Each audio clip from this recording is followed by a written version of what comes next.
dura kan dubbatame asidalatam akkuma jedhame rawatame rawatame rawatame rawatame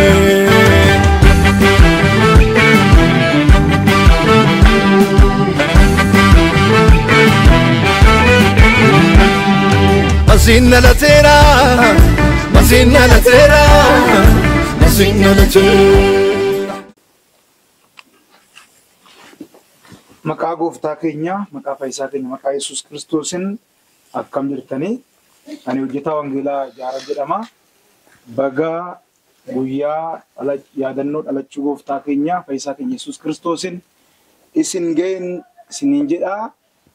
Namoonni addunyaa kanarra jiraattan miidiyaa keenya kan dhaggeeffattan baga geessanii asumarraanis waldaan amantoota fiichee salaalee amantoonni keenya hundumti keessanuu deeggartoonni keenya baga geessanii jedha. Har'a kaa sagantaa addaa qabna.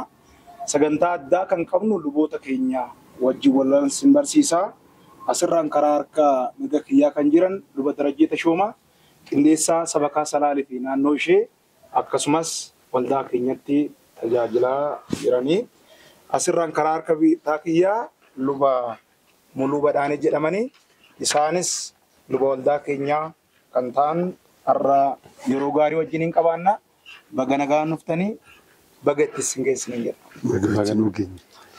Tole egaa kallattumaan gara xiyyeeffannoon keenya har'aa waa'ee dhalachuu gooftaa keenya Yesuus Kiristoosin ilaallata. Gaaffii tokko asumarraan gadi kakaafnaa keessi mee Darajjee irraa eegaleeni dudubbanne jechuudha. Mee isin asumarraan nagaa gaafachaati dhalachuu gooftaa keenya Yesuus Kiristoosin akkamitti ibsitu? Tole nageenyi Waaqayyoo hunduma keessaniif haa ta'u lafa jirtanitti jedha. Anis baga guyyaa dhaloota gooftaa keenya Yesuus Kiristoosin itti yaadannu kan bara 2017 isin ga'e jechuun barbaada. Egaa gara gaaffii amma kanatti yoo deebine dhalachuu gooftaa keenya Yesuus Kiristoosin akkamiin ibsina gaafa jennu egaa bu'uuruma dubbii Waaqayyoo irra dhaabbanneet yoo hiikatti kennine gaarii ta'a. Sababni isaa macaafni qulqulluun keenya waa'ee dhalachuu gooftaa keenya Yesuus Kiristoosin afaan nama galu waan dubbatu qaba waan ta'eef dhalachuu gooftaa keenya Yesuus Kiristoosin ani akkamittiin ibsaa egaa misiraachoodha. Egaa dhalachuun gooftaa keenya Yesuus Kiristoosin misiraachoodha. Misiraachoo jechuun maal jechuudha?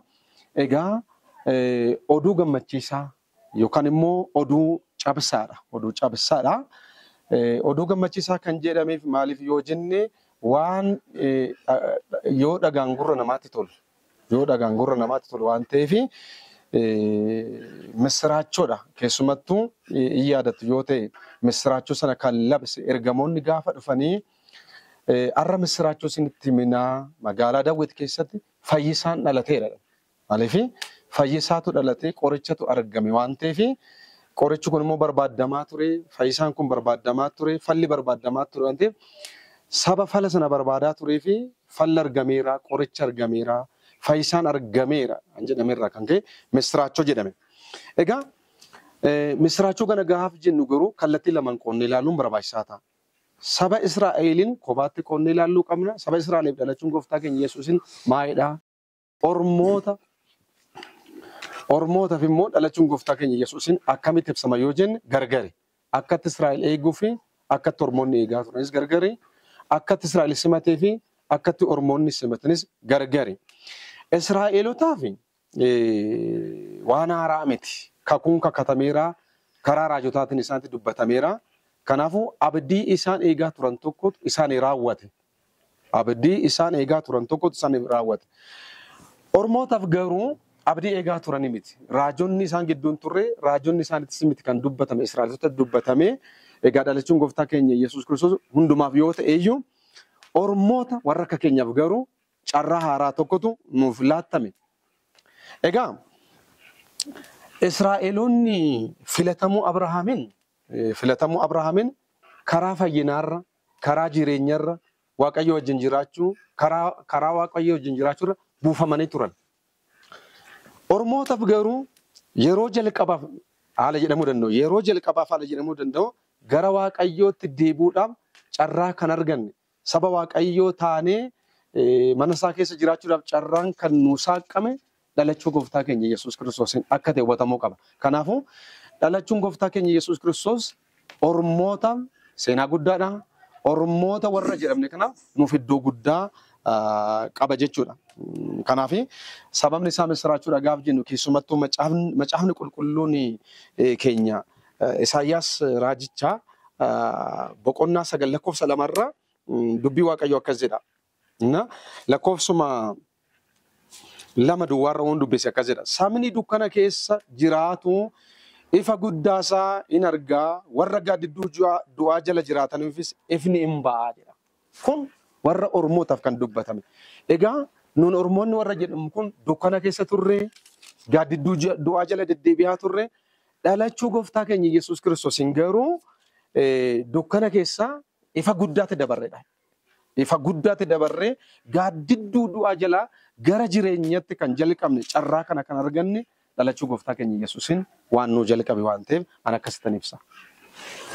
Galatooma Waaqayyo sinaa ibsu waan guddaa nu kaaftanii gara luba muluuttan darbaa dhaggeeffattoota keenya nagaa gaafachaa isinis Yesuusin dhalachuun gooftaan keenya dhalachuu akkamiin ibsitu? Ishee dursee amantoota waldaa keenya fi kiristaanota iddoo garagaraa jirtaniin baga 2017 dhalachuu gooftaa keenya Yesuus Kiristoosiin baga geessanii bagatti geenye isin jechuun barbaada.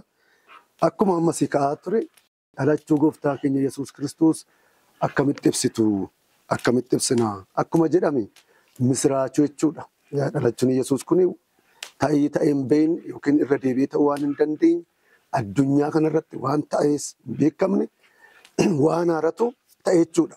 Misiraachuu gaafanne. Innis maalinni waaqatu nama ta'ee foon uffatee gara addunyaa kanaa dhufe. Gara jireenya keenyaa dhufe. Waaqni nama ta'ee dhalachuu. Waaqayyoon ilmaan namaa guddaa akka jaalatu hin beekne. Uumama uume keessaa nama garmalee Waaqayyoon bifa isaatti ofitti aansee bifa isaatiin fakkeenya isaatiin uume.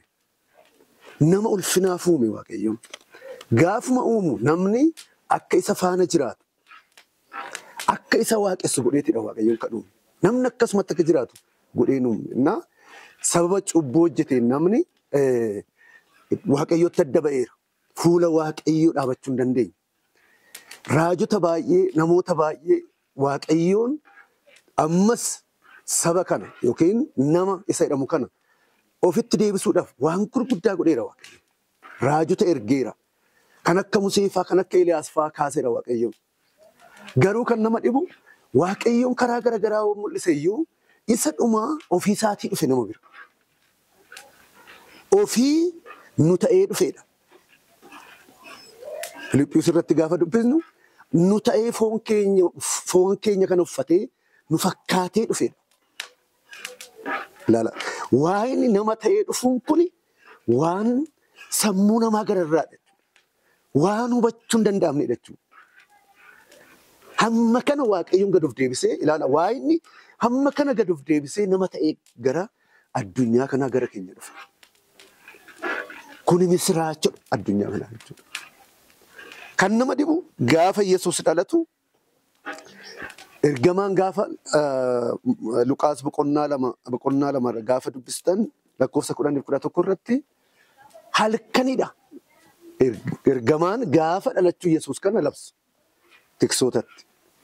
Halkan yeroo sodaa yeroo dhiphinaati. Naa ergamichi gaafa mul'atu hinnaan hin sodaata fakkaata. Hin sodaatinaa jedhee labse. Yeroo sodaan jiruudha yeroo dhiphinni jiruudha. Halkan. Innaa hin sodaatina maal ennaan magaalaa Daawititti har'a fayyisaan biyya lafaa dhalateera. Ilaala. Fayyisaa maatii tokkoo yookiin immoo saba tokkoo miti.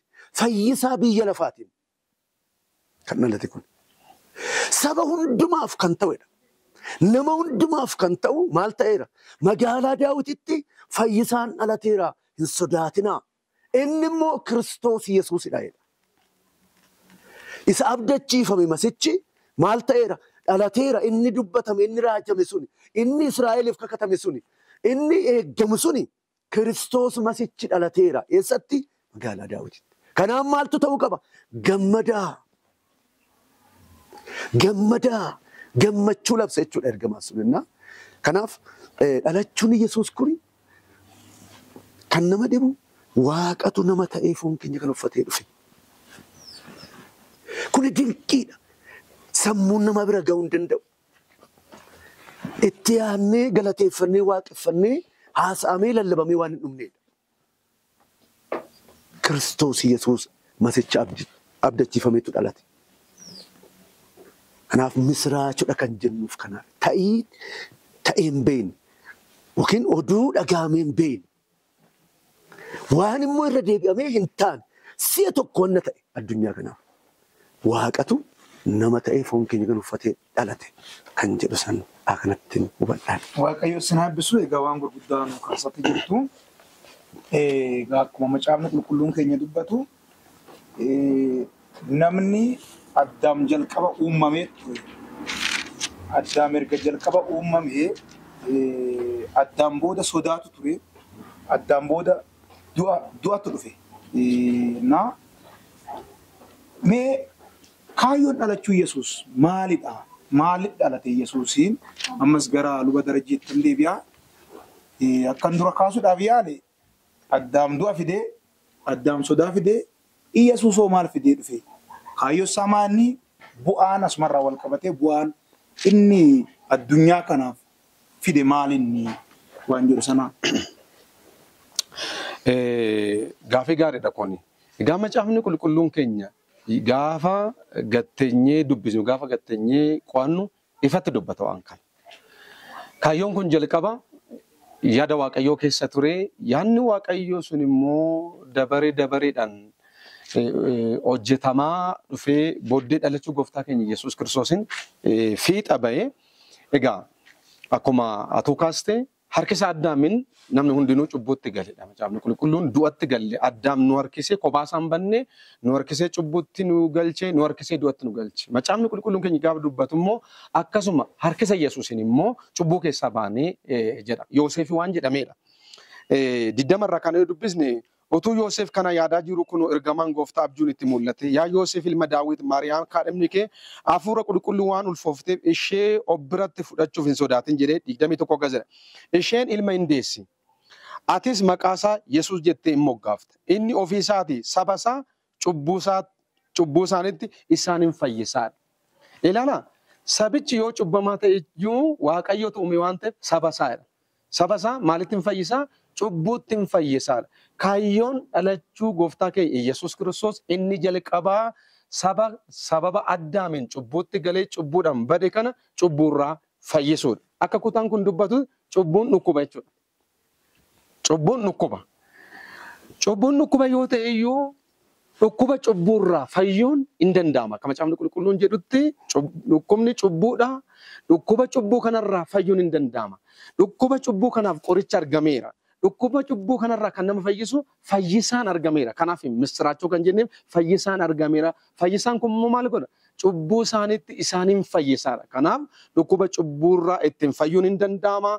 Karaan ittiin dhukkuba cubbuu ittiin fayyinu immoo gooftaa keenya Yesuus Kiristoositti amanuudha. Egaa fayyinni kun akkamittiin jalqabe gaaf jennu dhalachuu gooftaa Yesuus Kiristoos keenya kanaan as ba'e jechuudha. As ba'e waan ta'eef kaayyoon isaa inni jalqabaa saba cubbuudhaan badee kana fayyisuudha.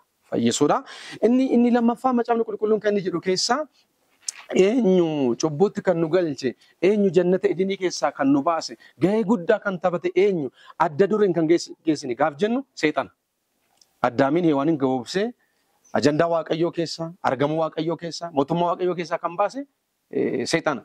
Macaafni qulqulluun keenya gaaf dubbatu keessaa dhalachuu Yesuus Kiristoosiin kan kassare eenyu yoo jenne seexana. Sababni isaa ilmi Waaqayyoo hojii seexanaa diiguudhaaf hin mul'atedha. Kanaaf hin mul'ate kan jennu kun hin dhalatedha. Dhalachuun isaa kun mul'achuu isaa ibsa. Dhufuu isaa ibsa. Dhufuu Yesuusiin, mul'achuu Yesuusiin, dhalachuu Yesuusiin inni guddaa hojii seexanaa diigamee hojiin seexanaa diigamuurraan kan ka'e anaa fi isiniif immoo anaa fi saba cubbuudhaan fayye kanaaf immoo fayyinatti argame waan ta'eef egaa gaafa kana dhaallu wanti guddaan kan inni dhufeef kaayyoon isaa inni guddaan cubbuutti nu fayyisuudha. Kanaaf gammanni kabanyuu fi cubbuutti fayyine lammata dhalanne. Lammata dhalachuun keenya kan ittiin jalqabe kan ittiin labsame kan ittiin ibsame labsiin kun kan bahe dhalachuu gooftaa keenya Yesuus Kiristoos waan ta'eef akkasitti ilaaluun baay'ee gaarii ture. Sababni isaa otoo Yesuus hin dhalatin akka macaafni raajichaa Isaayyaas jedhutti agartee yoo ta'e dukkana keessa turre. Ifa guddaatti baane jechuudha. Gaaddidduu du'aa jala jechuun sodaa jala turre, gaaddidduu jala turre, amma immoo jireenyatti hin dabarre jechuudha. Kanaaf dhalachuun gooftaan keenya Yesuus Kiristoos riqichi ta'ee jireenyatti nu ceesise waan ta'eef kaayyoon isaa inni guddaan waan kanaaf kan agarraatti ibsuun hin danda'amu. Ammaaf garuu mana wajjin gaarii taa'ee yaada. Tole Waaqayyoo isin eebbisu. Egaa daawwattoota keenya akka itti gammadaa jirtan, akka dubbii sagalee Waaqoo karaa jajjabaachaa jirtan hin amannaa. Waaqayyoo isin eebbisuu. Ammas gara lubuu muluuttan deebi'a. Egaa qees muluun waa'ee bu'aan inni fide maal inni addunyaadhaaf. Egaa akka dura kaasuudhaaf yaadne namni du'a fidee dhufe, namni cubbuu fidee dhufe, Yesuus kun amma akkamitti ilaalati jirra. Keessawuu dhaloonni nama keessa jiru kun dhalachuun Yesuus kaayyoo isaa maal inni, bu'aan isaa hoo caalatti maal inni. Keessawuu kaayyoo isaa isin asii kaasaniiru. Isinis mee waan dabaltan. Waaqayyo isin eebbisu jecha Qolaasiyaas boqonnaa 1:20 yoon dubbise waa dabaluudhaaf qeesni isa jedhan irratti waa dabaluudhaaf natti tola. Akkas jedha. Waaqayyo wanta hundumaa karaa isaa ofitti araarse. Dhiiga Kiristoos isa fannoo irratti dhangala'eenis lafa irratti Waaqa irrattis nagaa buuseera jedha. Kaayyoon Kiristoos Yesuus Kiristoos nama ta'ee Waaqa ta'ee oduu jiru gara addunyaa kanaa dhufe inni guddaan araarsudha. Namaaf Waaqatu wal lole, namaaf namatu wal lole. Namni ofiisaatti araaramuu qaba namni. Namni himatamaadha cubbuutti waan kubne.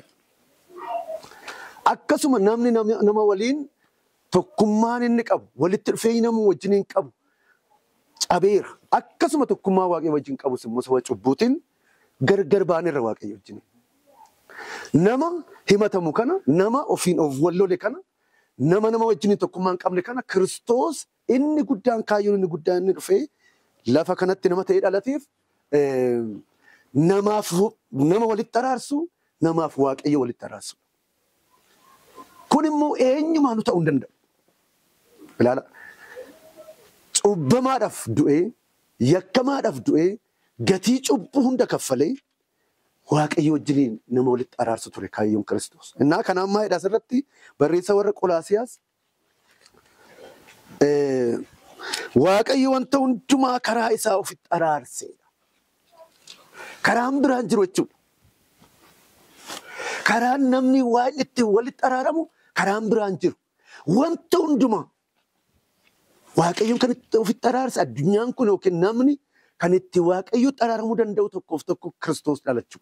Fayyina kan hojjete isa. Gatii cubbuu kan kaffale isa. Kiristoos akkanumatti immoo Waaqaaf namatti walitti araarse. Dhangala'uu dhiiga isaa gaafate. Du'uu gaafate, waraannamuu gaafate, dhiphachuu gaafate. Dhalachuu qofa miti. Maaliif? Osoo dhiigni dhangala'een dhiifamuun cubbuun jiru waan ta'eef. Dhiigni dhangala'uu qaba Waaqayyo cubbuu dhiisuudhaaf. Soomuudhaan, kadhachuudhaan, waan garagaraa gochuudhaan namni waa'ee walitti araaramuu hin danda'u. Hamma dhiigni dhangala'anetti Waaqayyoon namaaf cubbuu dhiisuu hin danda'u. Kakuu moofaa keessattis sababa gaafa namni cubbuu hojjetu hoolaa, ra'oota fi jabbileetu dhiiga isaaniitu dhangala'ee Waaqayyoof aarsaa ta'ee dhiyaatee Waaqayyo cubbuu namaa dhiisa. Inni sun garuu mudoo qaba ture. Kanaaf ilmi isaa Yesuus Kiristoos akka gara biyya lafaa dhufee dhalatee ilmaan namaaf dhiiga dhangalaasee Waaqaaf namaaf Waaqayyo walitti araarsuuf Kiristoos kanaaf biyya lafaa dhufe. Nama dhibu Waaqa irratti dhaam. Waaqa irrattis lafa irrattis nagaan ta'e. Waaqayyo yoom nagaa argate yoonni gaafa ilmi isaa Yesuus kun dhalatee dhiiga isaa dhangalaasu. Waaqa irratti Waaqayyoon hin boqate. Inni eekama ture Waaqayyoon. Ilaala. Inni eekama ture. Amma namni cubbuu hojjetu, amma namni hammina godhu. Eekamni Waaqayyoon boba'a ture. Eekama san Yesuus irratti fixe. Waaqayyoon hin boqate. Nagaatu ta'e biyya Waaqa irratti. Lafa kanarrattis nagaatu ta'e. Dhalatee dhangala'uu dhiiga Yesuus Kiristoosiin. Kanaaf addunyaa kanaaf Kiristoos maayidha kaayyoon isaa maal godhe wanni hin araarse. Nagaa buuse. Nagaa keenya ta'e. Nagaa addunyaa kanaa ta'e dhufe Yesuus. Isa kana natti fakkaata. Ameen. Waaqayyoon sinaa eebbisu. Dhaggeeffattoota keenya Waaqayyoon isinaa eebbisichaa ammas irra deebinee baga geessanii ayyaanichi ayyaana gammachuu kan itti namni ofiisaati wallollee xaraaramu nuuf haa ta'u jechaa ammas egaa guyyaan isaa guyyaa ayyaanati daffaa jira fuuldura keenya jira luboonnis dhugaatuma haasaa isiniin jenna egaa kanaan wal qabatee waan tokko asirraan akka gadi kaaftan nan barbaada kana dura misiraachoodha jechaa turtanii sillachuu egaa misiraachoo jechuun kuni tokko wanta eeggamne sanatti fakkaata namni wanta eegne tokko gaafa ta'e ta'u gaafa dhufu misiraachoo jedhama misiraachoo kan akkamiin ibsitu plus amma dhaloonni ammaa kuni misiraachoo kan akkamitti simate akkamitti dabarsaas jira misiraachoo kana waldaan kiristaanaa amma addunyaa kana keessa jirtu waldaan kiristaanaa isheen amma keessa jirru kuni isheen jaarraa kana keessa jirtu akkamitti simatte akkamittis immoo dabarsaa jirti misiraachoodha jenneerraa meelumni itti nuuf ufa. Gaaffii ati amma kaaste itti darbuun dura garuu waan keessi nama kaase kana waa xiqqoo dabaluu barbaada. Keessumattuu dhimmi araaratu ta'e jennu kuni egaa namni isa gaafa cubbuutti kufee kallattii afran tokkoon wal loleedha. Ofiisaa wajjin wal loleeraa, nama akkasaa wajjin wal loleeraa, uumama wajjin darbee wal lolee, waaqayyo wajjin darbee wal loleedha. Dhalachuu gooftaa keenya Yesuus Kiristoos isa jalqabaa araarri kun kallattii afran kan hundumaan ta'e jechuudha. Keessumattuu ofiisaa wajjin araaramee, nama wajjin araaramee, immoo wajjin araaramee waaqayyo wajjin araarame. Araaricha kan barbaade garuu waaqayyo. Araarichaafis gahee guddaa kan taphate, gahee olaanaa kan taphate falas kan fide waaqayyoodha. Indama caamni qulqulluun keessumattuu Phexros duraa boqonnaa lama lakkoofsi lama maal jedhaa? Ifaan ifatti isin takkaa saba waaqayyoon turreedha. Orma turtan jedha. Har'a garuu saba waaqayyoo taatanidha. Kanaaf nuun amma akka saba waaqayyootti haasofnaa, akka saba waaqayyootti deddeebiina waan ta'eef har'a nuuni saba waaqayyooti. Ormoota miti. Saba waaqayyoo taanerra isin takka araaraan argatin turtan jedha. Har'a garuu akkas miti araara argattan jedha. Har'a araara arganneerranii afaan guunnee akka dubbannu kan godhe keessa yoom jalqabe kun gaaf jettu dhalachuu gooftaa keenya Yesuus. Misiraachoodha jechuun kana laala. Saba waaqayyoo taataniittu araara argattaniittu sanurra darbee isin luboota mana waaqayyooti qomoo filamaadha jedhee maqaa nuuf hin malli nuu kenne waan nuun jedhamee hin beekne waan takkaa jedhamee hin beekne waan namni nuun jechuu hin dandeenye. Ofiisa faraara buusee raawwate isin luboota mana waaqayyooti isin hojii dinqisiisaa isaa akka labsitaniif hojjettoota isaatiif waan gurguddaa kan nu kennu waan ta'eef misiraachoodha. Egaa amma gara gaafeetti dabalii kaasatti gaaf dabarru namni hammam misiraachoo kana hubateeti wagga waan kana yaadachaa jira ayyaaneffachaa jira akka dubbii waaqayyoo jedhu sanatti gaaf jennu baay'eensaa karaarraa kaataadha. Baay'eensaa karaa sanuu fooyya'aan bullee aadaa ta'aa dhufee barmaatilee ta'aa dhufee otuma nuun galee wantoota tokko gochuutti galle. Keessumattuu egaa wanti lama hin kaa'amee wanti lama hin kaa'a gaafa ayyaanni kun ayyaaneffamu dubbiin hafuuraa gam tokkoon jira. Dhimmi foonii wal qabatu immoo nyaataaf dhugaatii wal qabatu jira. Amma namni kan keenya waldaan kiristaanaa bara kana jirtu kaamerratti xiyyeeffattee jirtu ganyinu lammaffaa tokkoffaa gootee tokkoffaa immoo lammaffaa gootee yookaan immoo isa lammaffaa san duwwaan godhee tokkoffaa gatu nu jira. Kana jechuun maal jechuudha? Moor ayyaanichi kabajuu gaafa jechuun maal jechuudha? Kabajuu jechuun yaadachuu jechuudha. Maal yaadanna? Waan ta'ee darbe sana waan gaarii nuu ta'ee darbe sana Ani yoomiyyuu sammuu keenya keessaa bahuu hin dandeenye. Ani yoomiyyuu laphee keenya keessaa bahuu hin dandeenye. Otoo guyyaa guyyaan haasofne dhumuu hin dandeenye sana guyyaa gooftaan keenya Yesuus Kiristoos itti dhalate waggaa sana eegnee hin yaadannaa jechuudha. Yaadachuudha. Gaafa yaadannu garuu kallattii lamaan yaadanna. Tokko akka dubbii Waaqayyoo jechuun dubbii hafuuraan yaadanna. Sagalee waan kana wajjin deemu lallabuudhaan, dhagahuudhaan, dubbifachuudhaan, faarfannaa dhimma kana nu yaadachiisan, moor caalatti nu yaadachiisan, faarfachuudhaan, waaqeffachuudhaan. Kuni maatii keenya firoota keenya wajjin walitti qabamnee kun dursuu qaba. Walitti qabamnee waldaa kiristaanaa keessa dhufnee waan sana ibsu hundumaan ibsinee wal yaadachiisuudhaan guyyaa sana yaadachuu qabna. Harkarra caalaa iddoo qabachuu kan qabu dubbii hafuuraa ture. Garuu namni baay'een isaa dubbii kana qaqalliseera. Kun godhamaa jira? Baay'ee godhamaa hin jiru. Amantoota bara durii gaafa ilaaltan jala bultiirraa jalqabee baay'ee qophaa'amee baay'ee itti yaadatamee ayyaanni kun kabajama.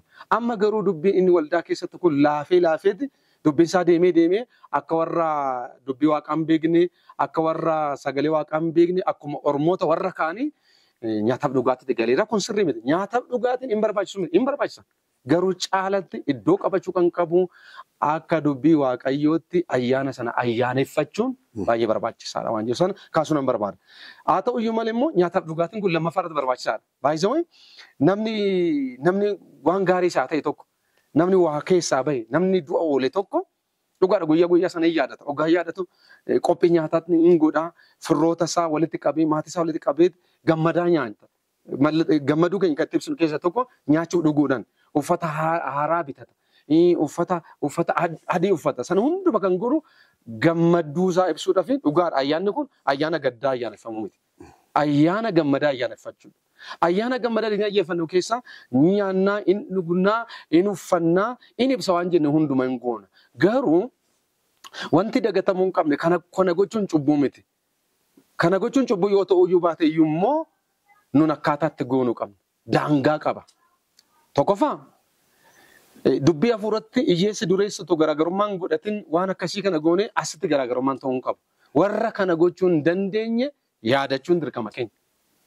Hiyyeessota kana gochuu hin dandeenye waan nyaata waan dhugan uffata jijjiirrachuu hin qabne ayyaanicha ayyaana gammachuu ta'e nu duuka gammadaa fuulli isaanii ifaa faarfachaa itti tolaa ayyaanicha akka ayyaaneffataniif waan isa karaa nyaataaf dhugaatii goonu kana qooduu isaarra. Kanaaf egaa namoonni tokko ayyaanchi gaafa kajabu qirci nafu, oolani nafu, dabaleen daaqon illee nafu. Kun baay'ee barbaachisaa miti. Yoo waan akkasiin goona ta'e warra kana hunduma gochuu hin qabne walitti qabnee gammadaa nyaachaa ayyaaneffachuun homaa cubbuu hin qabu jedha. Qabxiin lammaffaan asirratti ka'uu qabu keessaa ayyaana gammachuuti jennee borganama ayyaana barii booda gaddatti galuu hin qabnu. Kana jechuun baasii humnaa ol baasuun barbaachisaa miti. Kaayyoon isaa nyaataaf dhugaatii irra hin jiru. Baasii humnaa ol baasnee edaa keessa gallee liqii keessa ballee boru kan maatii keenya wajjin itti wallolu kan itti gaabbinu kan itti gaddinu ta'uu hin qabu waan ta'eef kanaafuu nyaachuu dhuguu yoo barbaachise iyyuu akka humnaatti ta'uu qaba. Xiyyeeffannaa inni guddaan kanarraa miti. Xiyyeeffannaa inni guddaan dubbii hafuurarra jira waan ta'eef dubbiin hafuuraa immoo dubbii lapheetii dubbii of kennuuti waan ta'eef baasiin hin gaafatu. Ati hiyyeessaati dureessa waan jedhan jiru. Uffata alaa kana qulleeffachuu otoo hin taane laphee qullaa'aan waan sana dhiyaachuu gaafata waan ta'eef sana gochuu immoo hin dandeenya. Egaa dhaloonni kun xiqqoo harka keenyaa baheera. Harka keenyaa baheera ogaan jedhu gara nyaataaf dhugaatii qofatti namni jala bultee amma dhufu baay'een jiru. Guyyaa ayyaanaa gaattaa waaqeffadha gaaf jette namni manatti hafeera. Kuni callifamee ilaalamuun hin qabu. Barsiisuun, ifachuun, gorsuun karaa sirrii isa ergamoota irraa dhufe sana itti fufuu qaba. Itti fufuu qaba malee homaa gochuu hin dandeenyu jennee abdii kutannee dhiisuun barbaachisaa miti. Carraa qabnu hundumaan dhaloota kana gara hafuuratti deebisnee gara waaqayyootti deebisuun baay'ee barbaachisaa ta'a. Bifa sanaan ta'uu qaba. Misiraachoo dhega jennee waan misiraachoo sanaan malu immoo gochuu qabna waan jiru tokko kaasuu barbaada. Yesuun eebbisu waan tokko gadi kaafsanii abdiiwwan qabaa. Misiraachoo jechuun oduu gammachuusadha, gammachiisadha. Misiraachoo jechuun wangeela jechuudha mitiire. Kanaafi tokko amma kallattiin ittiin lubni ilaalan kuni waldaa kiristaanaa keessatti waan dagatamuu hin qabnee fi dhaloonni kunis waan nu harkaa fudhachuu qabudha.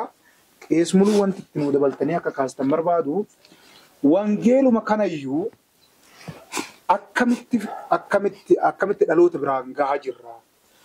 akka warra Israa'el sana qabannee haa teenyu moo waldaan kiristaanaa misiraachuu fudhatte kana dargaggoonni amma jiran kun abboonni amma jiran kun haadholiin amma jiran kun waldaan kiristaanaa qaama Kiristoos taate isheen qaama Kiristoos irraa dhalatte kun misiraachuu kana akkamiin ilaalaa jirti? Maal jettu isin keessan bara kana keessa jirtan? Waaqayyo isin eebbisuu gaafii bareedaadha.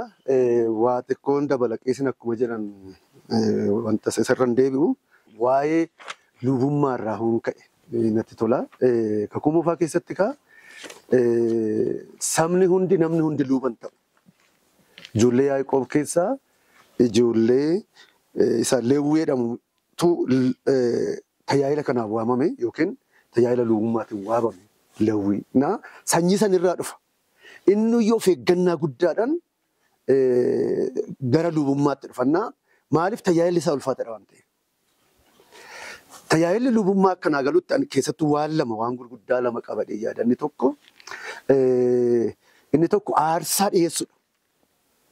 Tajaajilli lubummaa. Aarsaa dhiyeessa lubni. Inni lammaffaan immoo maal gochuudha? Waaqayyoo wajjin kallattiidhaan haasa'uudha. Kakuu moofaa ilaaltan luboonni tajaajilli isaanii inni guddaan aarsaa dhiyeessu, fuula waaqatti dhiyaachuudha.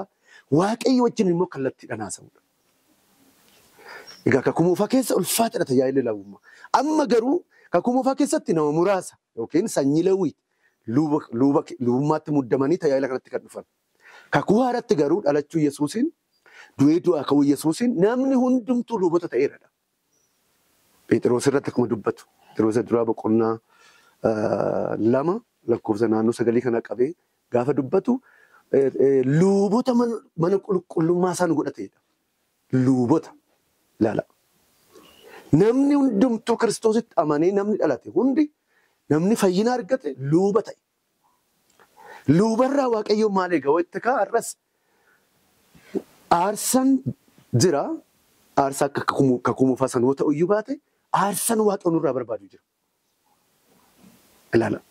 Akkasuma immoo isa wajjin akka haasofnu kallattiidhaan namni hundumtu akka isa wajjin haasofnu dhalachuu Yesuusin du'aa ka'uu Yesuusin kun hundumtu ta'eera.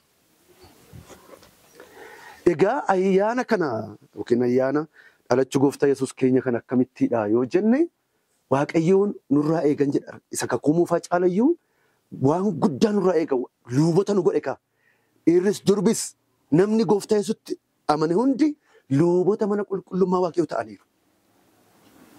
Hojiin lubummaa immoo salphaa miti har'as taana. Guddaadha. Ibroota boqonnaa 13 irratti naaf ibsadhee wanta luqqisii tokko nan dubbisa. 13 lakkoofsa 15-16 akkas jedha. Egaa kottaa karaa isaa utuu gargar hin kutin aarsaa galataa Waaqayyoof ni dhiyeessina. Aarsichi maqaa isaa beeksisuudhaaf wanta afaan keenya keessaa ba'uudha. Wanta gaarii gochuu waan qabdan warra kaaninis ga'uu hin dagatina. Waaqayyo aarsaa akkasiitti ni gammada. Barreessa warra birootaa kun waan guddaa dubbata iddoo kanatti. Egaa akka kakuu moofaa hoolaa qallee fooniif dhiiga isa Yesuus nu xumureera. Aarsaa Waaqayyo duratti dhiyaatu san. Aarsaa fayyinaa, aarsaa dhiiga foonii, foon san Kiristoos foonsaa dhiiga isaa dhiyeessuudhaan xumureera. Garuu har'a Waaqayyoon nama amanee fayya tokkorraa Waaqayyoon aarsaa galataa dhiyeessa. Inni eega. Akka barreessa birootaa eegaa kottaa karaa isaa utuu gargar hin kutin jedha. Aarsaa galataa Waaqayyoof ni dhiyeessina. Innis kan afaan keenya keessaa ba'uudha. Waaqeffachuu, faarfachuu. Kana hin eega Waaqayyoon. Ayyaana kana Waaqayyoon akkamittiinis waaqeffannaa yoo inni galateeffachuudhaan dhalachuu isaatiin. Waaqayyoon jajachuudhaan, faarsadhaan, dubbii isaa dhaga'uudhaan, walitti qabamnee fuula Waaqayyootti argamuudhaan, mana Waaqayyootti argamuudhaan aarsaa afaan keenya keessaa ba'u Waaqayyoon nurraa hin eega. Inni lammataa akkamittiidha yoo inni ayyaana kana kan waaqessu aarsaa galataa jedhee barreessa warra birootaa kaa'u wanta gaarii gochuudhaan jedha. Ilaala. Wanta gaarii ta'e gochuudhaan waan qabdan warra kaaniin ga'uudhaan jedha. Gaarii kan ta'e hunduma gochuudha. Waan qabnu immoo warra kaaniin ga'uudhaan jedha. Hin dagatinaa jedha. Waaqayyo aarsaa akkasiitti ni gammadaa jedha. Waaqayyo nu gargaara. Yeroo baay'ee ofiif ofuma keenyaaf yaadna malee warra bukkee keenya jiran hiyyeessota warra oomaan qabne nyaachuu daabboo tokko bitachuu warra hin dandeenye hin yaadannu yeroo baay'ee. Garuu inni aarsa dhalaala. Waan gaarii gochuu waan qabnu san immoo hirree kaan biraan ga'uun waaqayyoon aarsaadha jedha. Waaqayyoon aarsaadha. Kanatti waaqayyoon hin gammadaa. Egaa luboota mana qulqullummaa isaa eegan godhatee ani waldaan kiristaanaa ayyaana dhalachuu Yesuus kana gaafa kabajju hiyyeessota yaadachuudha. Amantoonni holloota isaanii hiyyeessota daa'imman hiyyeessotaa yaadachuudhaan waan ofii qabnu nama kaaniin ga'uudhaan ayyaana kana bifa kanaan waaqessuu qabnaa waaqayyoon jechuun waaqessuu qabnan jedhaa bifa kanaan hoo ta'e waaqayyoon kabajamaa dhuguma immoo dhalachuun Yesuus sun jireenya keenya keessatti dhalateeraa hojiidhaan gochaan mul'isneerra jennee aganatti yoo ta'e fuula waaqayyootti bareedaa ulfinas argatadhee yaada. Waaqayyo sinaa eebbisu gidduutti daayirektarri keenya egaa guyyaa ayyaanati waan tokko dhiyaateera nyaachatii dhugaatii nuun jechaa jiru qabxii amma kee kana lubni darajee itti deebi'u kanaaf kallattumaan gara sana dabarraa wanti qophaa'e as dhufa hoolaa guddaa qophaa'e Affidee galataku masii dhalateefi Affidee galataku masii dhalateefi Nanni saarsaku mootii sangafaafi Nanni saarsaku mootii sangafaafi Affidee galataku masii dhalateefi Affidee galataku masii dhalateefi Nanni saarsaku mootii sangafaafi Nanni saarsaku mootii sangafaafi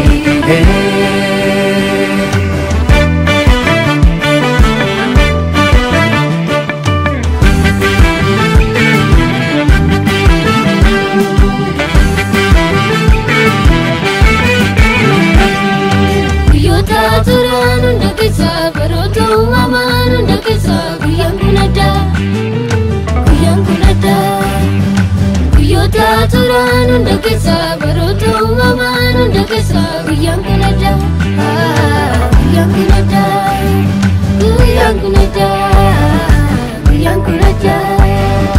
Guyyoota turaan hunda keessa baroota uumamaan hunda keessa guyyaan kun addaa Guyyoota turaan hunda keessa baroota uumamaan hunda keessa guyyaan kun addaa.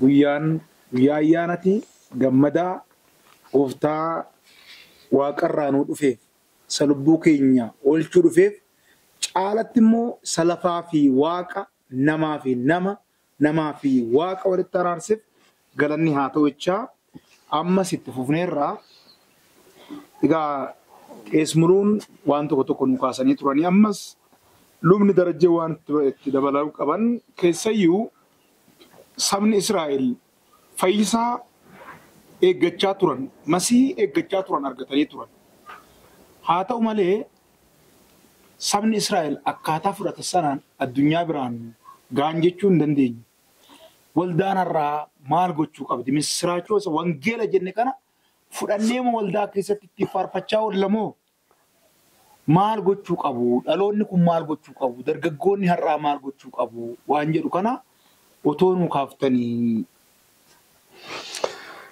Gaafii gaariidha amma egaa Israa'elis haa ta'u nuun dabalatee Oromoota warreen jedhamnu hundinuu sanyii Addaami. Sanyiin Addaami immoo harkisa Addaamin cubbuutti kufeera yoo jenne Israa'elis cubbuutti kuftee turte jechuudha.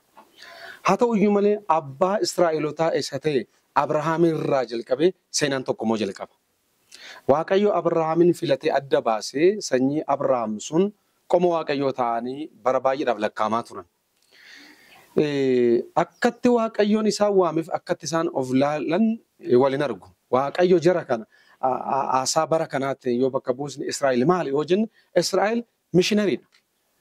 Mishinari jechuun barsaanitti koo Addaamiin waamama karaa Abrahaamin waamamanii saba Waaqaa ta'uun sun misiraachuudha. Misiraachoo sana biyya lafaan akka walii galan tajaajilaa akka ta'anii akka seera bara sanaatti Ormoota cubbuu nan badisan hunduma fuudhanii dhufanii saba Waaqayyoo gochuu ture. Seera mataasaas qaban nu mataasaa dhaqna qaban fakkeenyaaf sirna ittiin gara amantii Ibroota kanatti fiddu tokko waan ta'eef jarri garuu sanan goone san gochuun kaayyoo Waaqayyoo sana hubachuu dadhabuu yookaan immoo dagachuudha. Hubachuu dhiisuun waan biraadha.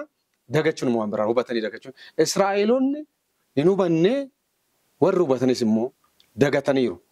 Sababni isaa gadi bahanii saba kanatti akka misiraachoo himan sistama bara sanaan dachaasanii akka fidaniif yoo ta'eyyuu isaan garuu dallaa ijaarratanii daangaa godhanii nutti asin darbinaa isinitti hin dabarruu harkaan nuun qabinaa harkaan isin hin qabnu nuuni saba addaatiin nuyi saba Waaqayyooti Waaqayyo kan keenya qofaa isin hin beeku jechuudhaan misiraachoo don taane mardoo himaa turan misiraachoo don taane mardoo himaa turanii ofimmoo akka saba addaatti ilaalaa turan akka waan hojii isaaniitiin argatanitti.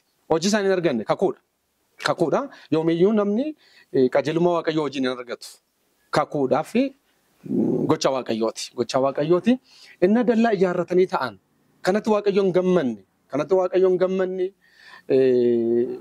isaan gadi bahanii warra kaaniif misiraachoo kana himuu dhiisii akka dubbii Waaqayyoo achuma keessatti jiraachuuyyuu hin dandeenye. Qulqullummaa isaaniiyyuu eeggachuu hin dandeenye. Waaqayyo isa tokkicha sana dhiisanii Waaqa Ormootaa fa'aa yeroo waaqessan waan hin taane yeroo hojjetan yeroo baay'ee Waaqayyo isaan rukutaa in adabaa in deebisaa jireenya akkasii jiraachaa turan. Jireenya Waaqayyoon gammachiisu hin jiraanne. Baay'ooliin keenya Israa'eelotatti immoo hin faranne. Egaa Israa'eel hin hubannee yookaan immoo kaayyoo dagatan jenna. Nuun immoo hubanneerraa yoo hubannee akka dubbii sun hin jirre nus akkuma Israa'eel kaayyoo dagan Israa'eel lammaffaa ta'anirra jechuudha. Sababni isaa fakkeenyaaf mootiin Yihuudiin dhalate sun eessatti dhalatee jedhanii warri saba sagal sun gaafa dhufan beeku macaafarra tuttuqanii hoggasuma tuttuqanii egaa raajiin akka jedhamee dubbatameera Beetelemitti ta'uun oollee kallattii kan agarsiisan jira beeku jechuudha. Beeku garuu hin simanne dogongorri Israa'el jalqabaa dhalachuu gooftaa keenya Yesuus hin simanne. Sababni isaa maal? Akkatti isaan hin dhalatanii eegan. Bakka inni dhalatanii eeganiif akkaataan inni dhalate wal agarra. Fakkeenyaaf isaan mana mootii keessaa sanyii mootii keessaa mana mootii keessatti dhalatanii yaadan. Gooftaan keenya Yesuus immoo maatii baay'ee gadi aanaa hojii gadi aanaa hojjetan keessaa akkasuma iddoon itti dhalate nyaachisaa horii keessa bakkiyyuu dhamame isa akkasii kana Kiristoosii masiidha inni dubbatame sun kana jedhanii simachuu hin dandeenye an baay'ee nama gaddisiisu keessaa kakuu qaboo kakuu isaanii wajjin garuu wal jala darbaniiru. Amma kisaaraa guddaan kakuun qabaan hiikan qabu yoo kakuu wajji walitti hin ba'an Waaqayyo natti dubbateera jechuun hiikan qabu wal jala darban hanga har'aatti nuuni waggaa 2017 akka keenyatti olaalle kabajaa jirra isaan ammayyuu hin dhalatanii eegu kun kisaaraa hafuuraa isa guddaa. Hangafa taanee akkana ta'uun baay'ee ulfaataadha. Hangafa godhee ture Waaqayyo hangafa godhee isaan waame garuu isaan hangafummaa isaanis hin eegne karaa Waaqayyoo irraa bahan akkaataan isaan itti eegantu sana godhe jechuudha. Hin simanne. Egaa nuun immoo warra simataniif warra hin jedhame sana gara firoota isaa warra dhuunfaa isaa dhufee jedhanii dirguma dhalatee guddate immoo hin fudhanne. Warra isa simatan hundumaaf jira. Ijoollee Waaqayyoo haa taaneef garuu aboon isaanii kenname nunarra ijoollee Waaqayyoo taanerra. Sababni isaa misiraachuun kun sirriidha jennee fudhanneerra. Eelilchinee fudhanneerra harka rukunnee fudhanneerra kana waggaan gammadaa hin kabanya haa ta'uyyuu malee kan keenyayyuu waa'een kanaa yaadachuun deemee waggaatti galaa jira jechuudha. Akkas ta'uun qabu. Nuuni guyyaan gooftaan keenya Yesuus Kiristoos itti dhalate sana yaadachuun keenya cubbuun qabu. Nuuf garuu waggaatti kan yaadannu doon taane misiraachuun kun guyyaadhaa gara guyyaatti himamuu qaba. Misiraachuun kun Kaayyoo Yesuusin dhufeef bu'aasaa fi hundasaa warra hin beeknetti ammayyuu Oromoota ala jiranitti warra hin beeknetti guyyaadhaa gara guyyaatti afaanin gochaa dhugaa baanee dhaloota kana dachaasuu qabna. Macaafni qulqulluun kan inni jedhus kana. Nu garuu kana gochaa jirra kana gochaa hin jiru. Akkuma Israa'el ishee durii isa Israa'el biyya keessatti qabamte nun immoo waldaa xiqqoo itti gallee kiiboordiidhaan maayikiidhaan ofuma faarfachuu qofarraan kan hafe waan nutti kenname san ergama sana ba'an jiru. Kanaafuu akka luba tokkotti maal dhaamta maal gorsa yoo jenne adaraan nutti kenname duratti lubni luba godhi Waaqayyo nu waame jechaa turan sirrii. Hojii Waaqayyo isa dinqisiisa akka labsitaniif dukkana keessaa gara fasi dinqisiisa waamamtan jedha. Waamamneef hojii Waaqayyo guyyaadhaa gara guyyaatti labsuudhaaf. Isa ormi waggaa tokko eegee dubbatu san nu guyyaa guyyaatti bakka hojjennu bakka barannutti labsuudhaaf waamamne. Kanaafuu kan keenya adaraa Waaqayyoo dhimma dhuguuf nyaachuu miti. Sanarra darbaman sana hubannee ajandaa Waaqayyoo isa ganamaa sanatti yoo deebine waldaa kiristaanaa keessatti haaromsi dhufuu hin danda'a. Kanan goonu yoo ta'e amantii kiristaanaa warreen jedhaman keenyarraa warra kan biraa sirrii miti deemsi isaanii an jennuun wajjin garaagarummaa maal qabna. Isaanis yoo nyaachuu yoo dhuguu yoo uffachuu yoo girrigirri uumu nu caalaa godhu waan ta'eef nun warra dubbii Waaqayyoo nu galeenni sun sangararraatti guyyaadhaa guyyaatti wangeela kanaaf jiraachuu qabna. Qabeenya keenyan ta'uu danda'a, beekumsa qabnuun ta'uu danda'a. Waan dandeenyu hundumaan misraachoo kana himuudhaan yeroo hunda labsuu danda'uutu nurra jira. Amma kanan goonetti yookaan hin hubanneerra yoo ta'e immoo daganneerra. Kanaafuu warri hin hubanne hubadhaa. Gattaa bardaa gattaa marcaafa qulqulluu qoradhaa ifatti jira. Warri hubannu hubadhaa. Warri immoo hubanneerra bubbulleerra jennu immoo daganneerra waan ta'aniif dhaabbanne of laallee ajandaa Waaqayyoo isa gaarii sanatti yoo deebine malee gara Waaqayyoo cibsuu hin dandeenyu waan jedhu kana dabaluun qaba. Egaa qofa namatti qabuun namni bu'u yeroo baay'ee baay'ooliin keenya Israa'eliin kaasnee qubatti qabna. Israa'el akkas jennaa nuunis sanuma deebisnee gochaa jirra waan ta'eef fooyyee hin qabnu akka amma deemnu kanatti. Kanaaf akka ergamoota warra durii akka abboota keenya warra duriitti waan kana kaayyoo akka macaafni qulqulluun jedhutti deebinee kabajuu qabnalleeni hojjechuus qabna waan jedhu kana dabaluu barbaada. Sinaa eebbisu Waaqayyoon egaa waldaan kiristaanaa ergamtuudha. Waldaan kiristaanaa mishinariidha. Tokkoon keenya akkasii ergaan kun nama hunduma biraa akka ga'u abdii guddaa qabna. Akka saba Israa'el dallaa ijaarranneen teenyu misraachoo kana fudhannee misraachoo kana qabannee hammanneen teenyu. Iyesuus kan lafa kana nu teechiseef inni guddaan kanaaf. Waaqayyoon silaa guyyaa amanne sana eegallee gara isaatti fudhachuu hin danda'a ture. Inni guddaan lafa kanarra teenyeef wangeelaaf misraachoo kanaaf misraachoo ameen jennee fudhannee namni kunis immoo akka ameen jedhee fudhatuuf ergaa luboota kanaati Waaqayyoo sinaa eebbisu. Egaa yaadni biraa gara luba muluu gaafan dhufu dhaloonni kun wal fakkaata gaagaa isa duraatiin dhaloonni kun maalirratti haa xiyyeeffatu? Dhaloota kana qofa osoo hin taane waldaan kiristaanaa jaarraa kan keessa jiru maalirratti haa xiyyeeffattu jettu? Ayyaanni waggaa waggaadhaan dhufaa. Ayyaanicha irratti moo misraachuu irratti haa xiyyeeffannu? Mee waan jiru nuu kaasa. Haa ta'u gaaffii bareedaadha. Egaa ergamni keenya yookiin ergaan nu qabnu kan itti ergamnes tokkodha.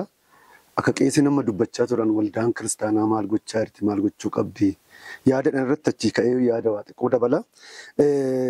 Waldaa kiristaanaa gaafa jennu akkasumaan kan jiraattu akkasumaan waan barbaadde kan gootu mitinnaa.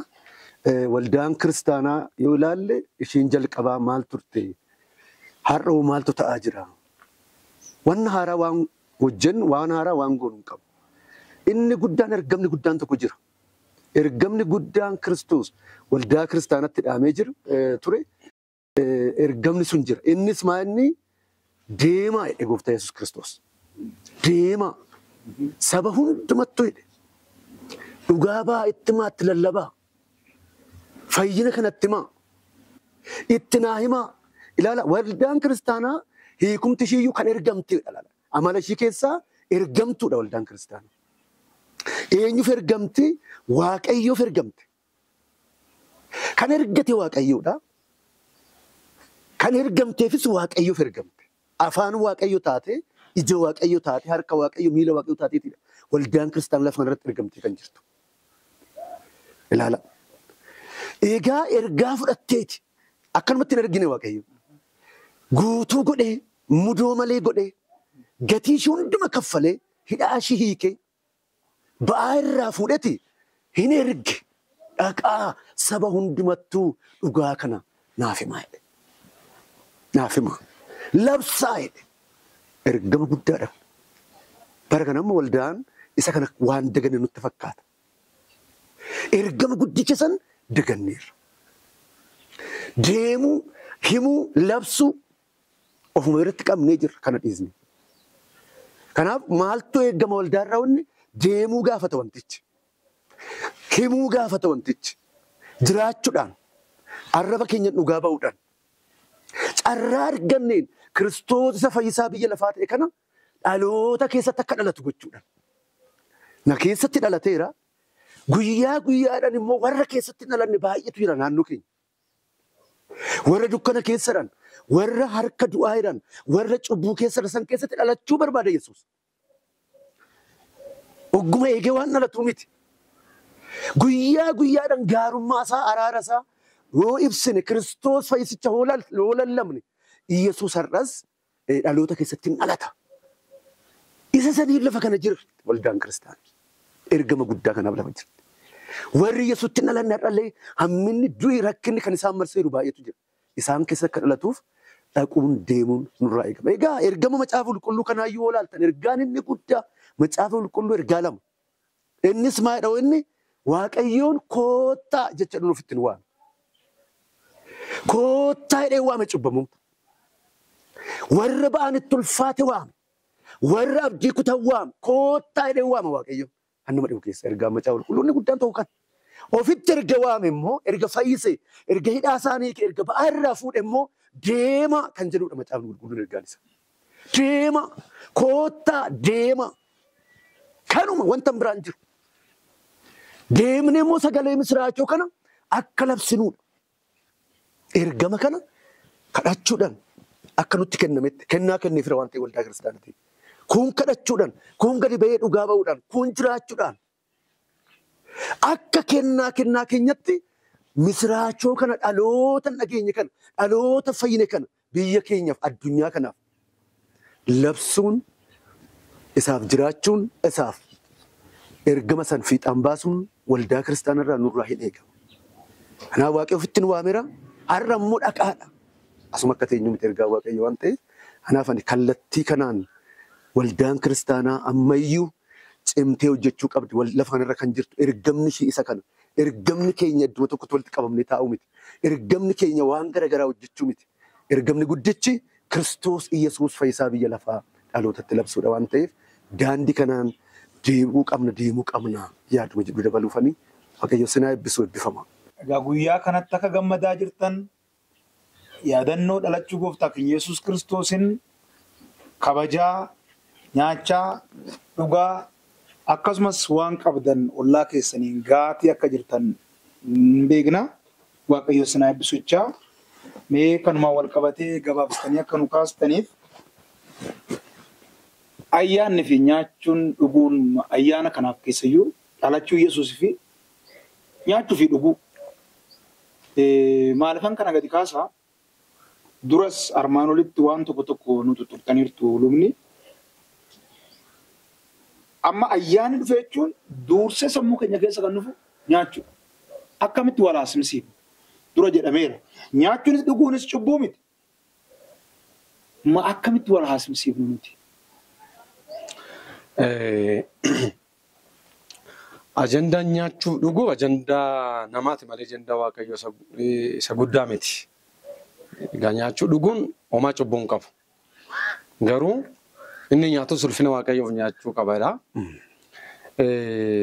Gam tokkoon dubbii wangeelaa kana kan faalleessuu eessa qabxiin guddaan nyaataaf dhugaatii kanarra jira. Kophaa nyaachuu, hiyyeessa dagachuu,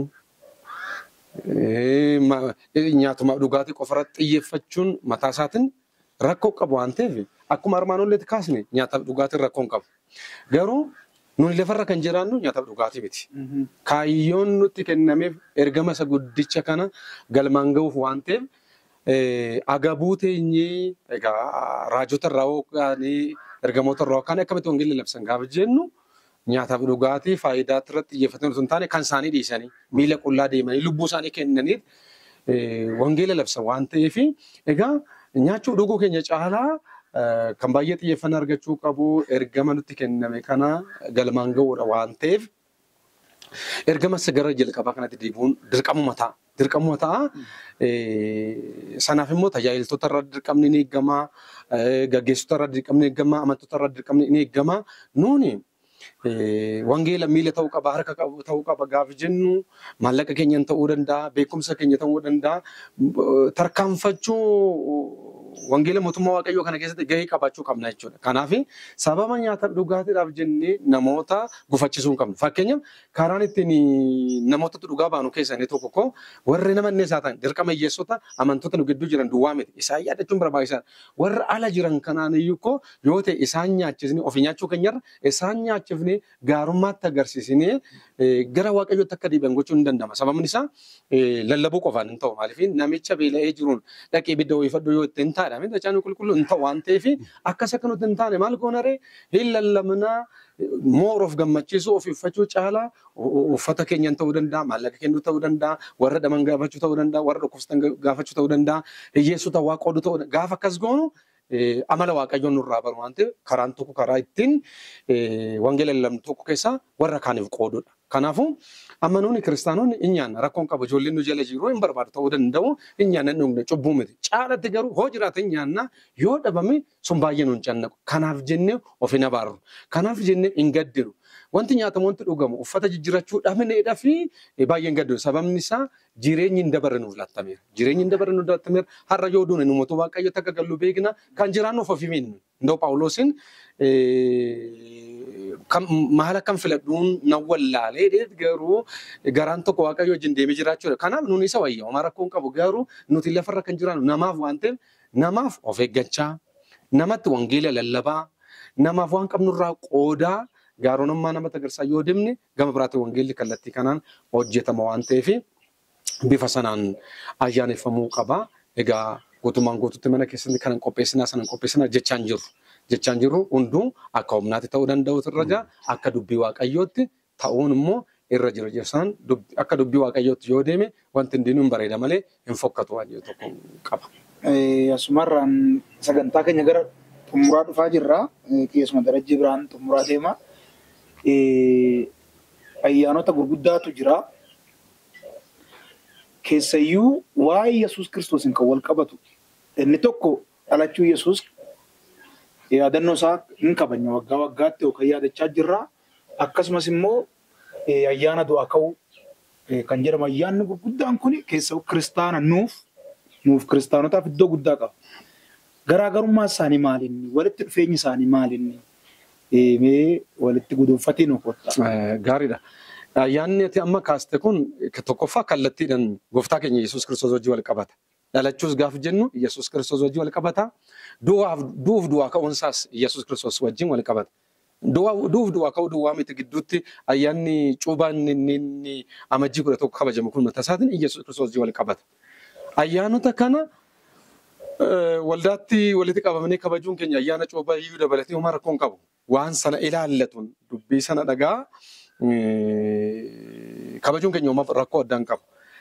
Garaagarummaa qabu walitti dhufeenya qabu amma xiqqoo garaagarummaas qabu walitti dhufeenya qabu. Egaa dhalachuun gooftaan keenya Yesuus Kiristoosiin waan misiraachoon sun ittiin jalqaba isaati balbala jalqabaati karaa isa jalqaba isaa qabne. Du'uu fi du'a ka'uun Kiristoosiin immoo kan ittiin xumurameera. Already deebii akka hin cufamnetti kan ittiin xumurameera waan ta'eef misiraachoon asitti jalqabe yookaan immoo fayyinni asitti jalqabe sun fayyisuun asitti jalqabe sun eessan xumuramee eessan mirkanaa'e yoo jenne diigamuun hojii seexanaa inni asitti jalqabe sun raawwatee guutumaan guututti eessatti diigamee raawwatee yoo jenne du'uuf du'aa ka'uu Kiristoos waan ta'eef ayyaanonni lamman kun faffagaatanii yoo kabajamaniyyuu hojii gooftaan keenya Yesuus Kiristoos hojjete wal qabsiisu waan ta'eef namni waa'ee Yesuus Kiristoosiin kan inni labsus kana amma qeessiin duratti kaasaa ture ergamneerraa gaafa ergamnu ergamuu keenya beekna. ergaas immoo farqa qabna waan dubbannu beekna waan dubbannu warran beekne miti. Eenyutti akka dubbannus beekna jechuudha. Kanaafuu ifatti jira maal dubbanna dhalachuu isaarraa jalqabee du'uu isaa wal qabatee dhiphachuu isaa wal qabatee du'ee du'a ka'uu isaatiin wal qabatee isarraayyuu dabarree deebi'ee dhufuu Kiristoosin iyyuu kana hundumaan waldaa kiristaanaa keessatti hin barsiisna sabni akka hubatuuf warra hin beeknettis kana hin himna waan ta'eef ayyaanonni kun wal qabata tokko deeggaraa tokko fiixan baasa waan ta'eef walitti dhufeenya guddaa qabu naannee lachan isaaniiyyuu afaan isaanii galeen kan nuti dubbatan waa'ee gooftaa keenya Yesuus Kiristoos. Egaa misiraachoo an jenne yookiin waan haaraan inni suni dhalachuudhaan jalqabee du'ee du'aa ka'uu Yesuus Kiristoosin immoo xumura argate. Hin raawwatame jechuudha. Yesuusis fannoo irratti raawwatameera. Ilaala. Maaltu raawwata? Gatii cubbuu kaffalee dhiiga isaa dhangalaasetti du'i mo'ame. Cubbuudhaaf gatiin kaffalama. Dhiigni Yesuus Kiristoos mudoo namarra jiru san isa fuula waaqa akka dhaabanne nu godhu san dhangala'uu dhiiga isaatiin xumuratti godhe. Mudoo malee nu godhe. Innaa du'aa ka'uutu ta'e. Faasikaa gaafa ilaallu. Guyyaa addaa jechuudha guyyaa sunis. Du'aa ka'uu du'atu mo'ame. Arfii du'aatu cabe. Addunyaa kanaaf ammas waan haaratu ta'e jechuudha. Hin raawwatamee ilaala. Inni bara baay'eef namarra ture. Golgichi fuula waaqayyo namni akka hin agarre godhu suni golgi sun hin tarsa'eedha gaafa Yesuus fannifamee dhiigni isaa dhangala'ee gaafa inni du'u. Hin tarsa'e namaa waaqa gidduu kan jiru golgichi. Gatiisaa waan kaffalame. Du'eet du'a mo'ee waan ta'eef. Kanaaf Faasikaanis akkasuma guyyaan dhalachuu Yesuus Kiristoos kunis namaaf waaqayyo gidduutti waaqayyo waan hojjete namni hojjechuu waan hin dandeenye Kiristoos qofti waan hojjetedha. Eenyumtu kana gochuu hin danda'u. Ergamaan gochuu hin danda'u. Namni gochuu hin danda'u. Qabeenya namaan hin ta'u. Addunyaan kun walitti qabamtee qabeenyi ishii isa Yesuus hojjete kana bakka buusuu hin dandeessu gochuu hin dandeessu. Harka namaan jiru beekumsa waaqayyoo dandeettii waaqayyoo fayyisuu waaqayyoo isa guddaan itti mul'ate jechuudha ayyaanonni kun. Waaqayyo qofaan kan hojjetame jechuudha. Kanaaf bara keenya guutuu hoo waaqeffanne yoo faarfanne yoo lallabne waan dhumuu hin dandeenye. Dinqisiifannee kan namarraa hin galle kan hin bushoofne kan hin dabarre. Dandeettii waaqayyoo beekumsa waaqayyoo humna waaqummaa waaqayyoo kan itti mul'atedha jechuudha. Kanaaf kanattiidha ta'uu kan qabu wal qabata tokkodha. Waaqayyotu ilmaan namaati. Dandeettii isaa beekumsa fayyina isaa kan hojjetedha waan ta'eef baay'ee kan itti gammannu baay'ee kan kabajnu waaqayyoon itti kabajnuudha guyyoonni kun guyyichaa miti kan kabajnu waaqayyo kabajnu. Waaqayyo kabajnu akka mana keenyatti akka dandeettii keenyatti akka qabeenya keenyatti waan qabnu dirqama uffata haaraa uffachuu dirqama caama hin jiru waan akkas jedhu hin jiru. Waan qabnu qulqullummaa isaa eeggannee inni guddaan waaqa laphee keenyadha keessa keenyadha. Isatti gammaduu keenyadha. Isa waaqessuu keenyadha.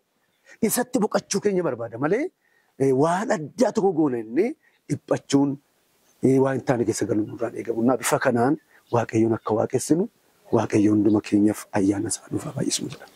Waaqayyoon sin eebbisu egaa sagantaa keenya gara dhumaatti fidaati jirra. Wanta fi yoo jiraate fi akkasumas ergaa dhumaa asumarraan akka dabarsitan carraa isiniif laadha. Egaa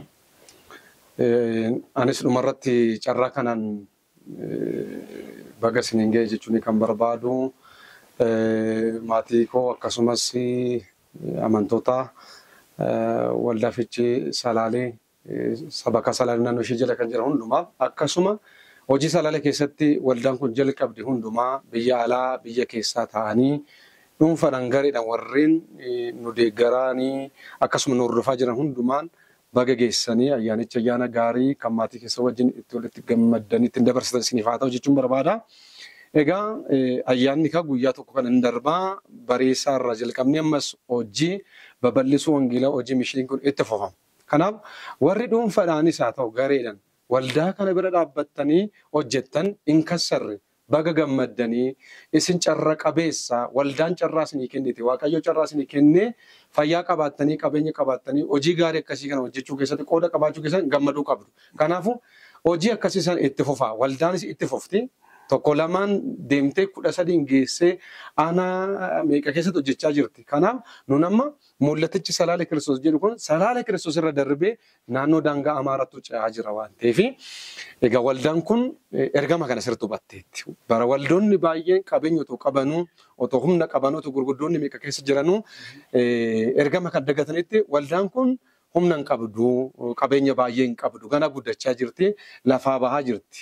Haa ta'u iyyuu malee waaqayyoon haala ishee mijeessaa jiru kanaan hojjechaa jirti waan ta'eef ammas waldoonni humna qabdan namoonni humna qabdan hojii mishinii bobbaasuu hojii salaala Kiristoos gochuu kana keessatti dudduuban jedhinaayii daraan dabalaayii namoonni kana dhageessan hundinuu nyaata nyaatan irraa dhugaatii dhugdan irraa waan uffata irrisaa wangeela kanatti xiyyeeffadhaa waliin hojjennu jedhin irra deebiidhaan ammallee hojii mishiinarii bobbaasuu hojii lallabaa babal'isuu hojii salaala Kiristoos gochuu kana garaa guutuudhaan waldaa kana duukattanii akka hojjettan irra deebi'ee isin affeeruu nan barbaada. Kana waan gootaniif immoo ergaa keenya kana dhageessanii kana waan gootaniif immoo waaqayyo gooftaan isin eebbisuu jechuun barbaada. Eebbifama.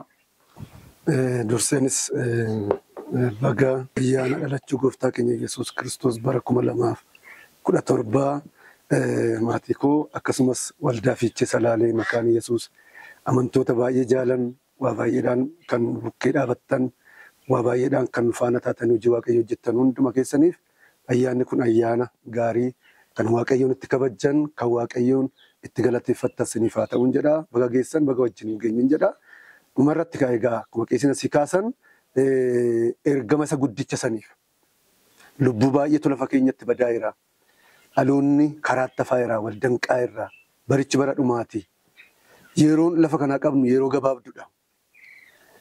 gabaabduudha bara dhumaa isa Kiristoos dhufuudhaaf jiru yeroo akkasiirra jirra waan ta'eef jabaannee beekumsa keenyaan kadhataan waan qabnu waan gumaachuu dandeenyu mootummaa waaqayyoo bal'isuudhaaf waliin taane walitti hidhamnee kan darbe caalaa ammayyuu addunyaa kanaaf salaaleedhaaf ergama wangeelaa san waagoonii akka dabarru isinin jechuun barbaada. Kanaafis immoo waaqayyoon inni abbaan hojichaa humna isaa ayyaana isaa ogummaa isaa nuuf haa kennuun jedha.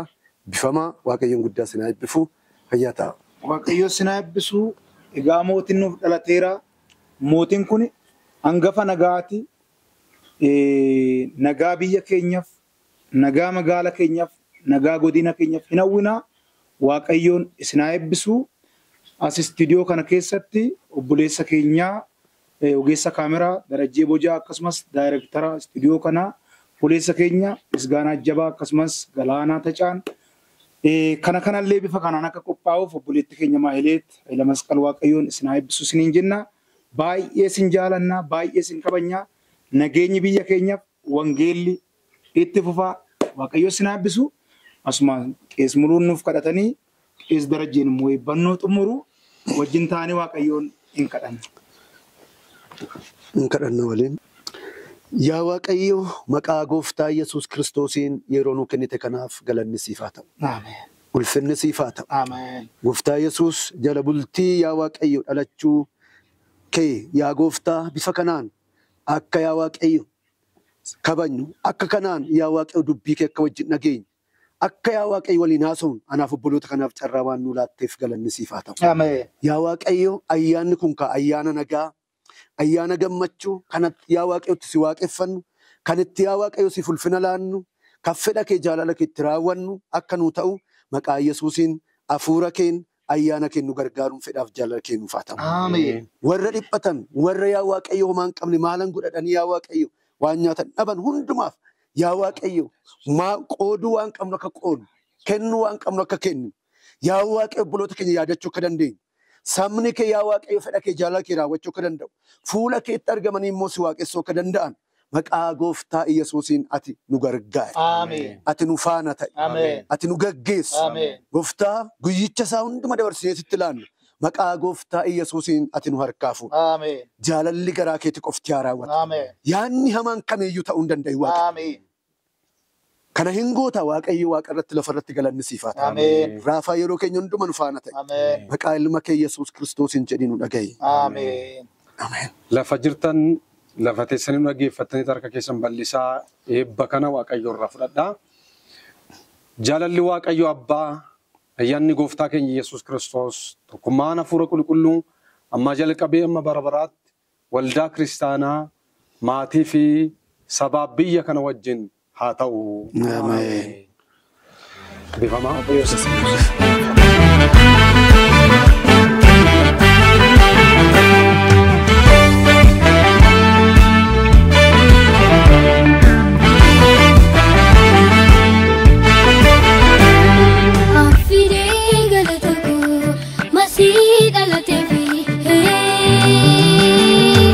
Fide galatako masih dalate